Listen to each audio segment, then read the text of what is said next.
সকাল সন্ধ্যা একটি দোয়া পড়ুন, শত অপরাধ থাকলে আপনি আল্লাহ জান্নাতে যাবেন ইনশাআল্লাহ। এটি আমার কথা নয়, রাসূলুল্লাহ সাল্লাল্লাহু আলাইহি ওয়াসাল্লামের কথা। সকাল ও সন্ধ্যা, ফজরের পরে আর মাগরিবের পরে শুধু একবার এই দোয়াটি পড়বেন, আপনি মরতে দেরি আল্লাহ জান্নাতে যেতে দেরি হবে না। আল্লাহর 8টি জান্নাতের দরজা আপনার জন্য খুলে যাবে। সুবহানাল্লাহি ওয়া বিহামদিহি।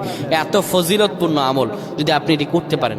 রাসূলুল্লাহ সাল্লাল্লাহু আলাইহি সাল্লাম বলেন, কোনো ব্যক্তি যদি ফজর নামাজের পরে আর মাগরিব নামাজের পরে পড়তে পারে সাইয়্যিদুল ইস্তেগফার, এই ইস্তেগফারটি যদি করতে পারে, আল্লাহ রাব্বুল আলামিন তাকে মরতে দেরি হবে, আল্লাহর জান্নাতে সে যেতে দেরি হবে না। সাইয়্যিদুল ইস্তেগফার কোনটা? আল্লাহুম্মা আনতা রাব্বি লা ইলাহা ইল্লা আনতা খলাকতানি ওয়া আনা আবদুক ওয়া আনা আলা হাদিক ওয়া ওয়া'দিকা মাসতাতা'তু আউযু বিকা মিন শাররি মা সানা'তু আবুউ লাকা বিনি'মাতিকা আলাইয়া ওয়া আবুউ বিযামবি ফাগফির ফা ইন্নাহু লা ইয়াগফিরু যুনুবা ইল্লা আনতা।